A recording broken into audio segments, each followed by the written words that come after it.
Hello friends, আমি ঝুমা আপনাদের সাথে নিয়ে চলে এলাম ঝুমার পঞ্চব্যঞ্জনে। আজকে আমি করে দেখাবো ম্যাঙ্গো স্মুদি বা ম্যাঙ্গো মিল্কশেক। এই গরমে ম্যাঙ্গো প্রচুর উঠেছে, এখন ম্যাঙ্গোর এই ঠান্ডা ঠান্ডা স্মুদি ভীষণই ভালো লাগে। তো চলুন কিভাবে করি ম্যাঙ্গো স্মুদি বা ম্যাঙ্গো মিল্কশেক। আর আমার এই রান্নাগুলো ভালো লেগে থাকলে আমার চ্যানেলটাকে অতি অবশ্যই সাবস্ক্রাইব করবেন, লাইক করবেন, শেয়ার করবেন এবং কমেন্ট করবেন। তো চলুন দেখা যাক কিভাবে করি ম্যাঙ্গো স্মুদি। ফ্রেন্ডস, আজকে আমি তোমাদের করে দেখাচ্ছি ম্যাঙ্গো স্মুদি বা ম্যাঙ্গো মিল্কশেক, যেটাই বলো না কেন। তো সেটা করার জন্য প্রথমেই আমি মিক্সি বাটি নিয়েছি। আর মিক্সিটা কেন সাদা লাগছে তার কারণ হচ্ছে আমি এর মধ্যে সবার আগে একটু চিনিটাকে পাউডার করে নিয়েছি। এই যে চিনিটা পাউডার করে নিলে কি হয়, এটা ভালো গুলতে সুবিধে হয়। তো এই জন্য চিনিটাকে আগে ডাস্ট করে নিয়েছি। এরপর আমি এর মধ্যে প্রথমেই মিক্সির মধ্যে আগে ম্যাঙ্গো, আমি আগে দেখুন 3টে ম্যাঙ্গোকে টুকরো করে কেটে নিয়েছি। এই যে এবার ম্যাঙ্গোটা আমি এর মধ্যে দিয়ে দেবো। কয়েকটা ম্যাঙ্গোর টুকরো দিয়ে দিচ্ছি। ম্যাঙ্গোর টুকরো দিয়ে দিলাম।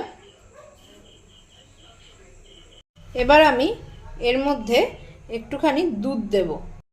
এবার আমি কিন্তু দুধটা গরম করে ঠান্ডা করে নিয়েছি, রুম টেম্পারেচারে এনে নিয়েছি। এবার যতটা দুধ লাগবে পরিমাণ মতন একটু দুধ দিয়ে নিলাম। এবার আমি এটা মিক্সির মধ্যে ঘুটে নেব। আমার এটা ব্লেন্ড করা হয়ে গেছে, ম্যাঙ্গো আর মিল্ক। এবার আমি এর মধ্যে একটু ভ্যানিলা আইসক্রিম দিয়ে ব্লেন্ড করব। অল্প একটুখানি ভ্যানিলা আইসক্রিম দেব।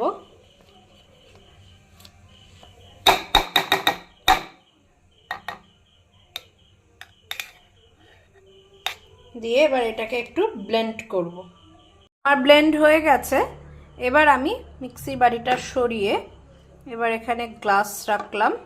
এই গ্লাসটার মধ্যে এবার এই যে ব্লেন্ড করে রেখেছি এটাকে ঢেলে দিচ্ছি।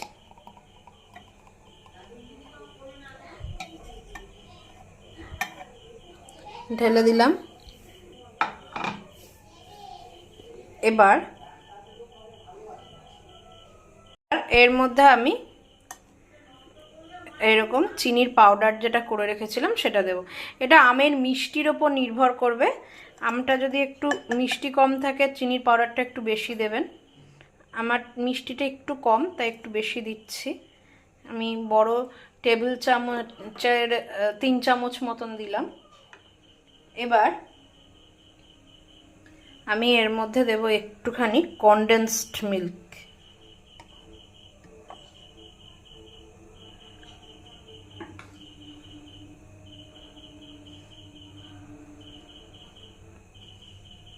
দেওয়া হয়ে গেছে। এর মধ্যে আর একটু দুধ দিয়ে দেবো।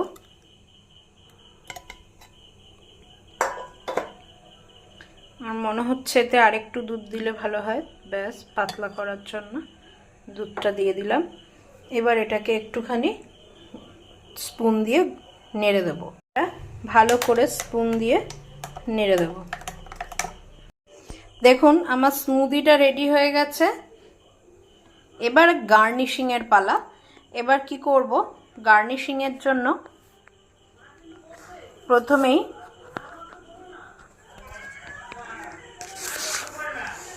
আমি এটার উপরে এই ভ্যানিলা আইসক্রিমটা দিয়ে দেবো।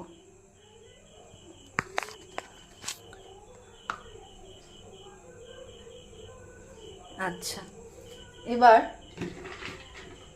এর ওপর অল্প কটা কাজু বাদাম দিয়ে দেব আর অল্প কটা কিশমিশ দেব আর দেব একটা ম্যাঙ্গো, স্লাইস করা ম্যাঙ্গো।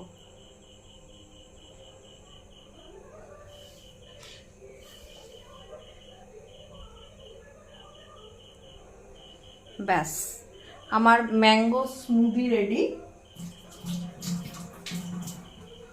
দেখুন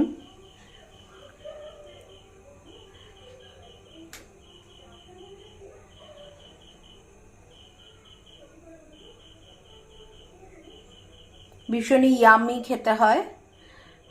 আপনারা যারা আমার এই ধরনের জিনিসগুলো খেতে মানে পছন্দ করেন বা দেখতে ভালোবাসেন, তারা আমার চ্যানেলটাকে অতি অবশ্যই সাবস্ক্রাইব করবেন, লাইক করবেন এবং শেয়ার করবেন। বাড়িতে বানাবেন এই গরমে এই ধরনের ম্যাঙ্গো সিজনে ম্যাঙ্গো স্মুদি বা ম্যাঙ্গো মিল্কশেক। চলুন এখন এটা পুরোপুরি সার্ভ করার জন্য রেডি। টাটা।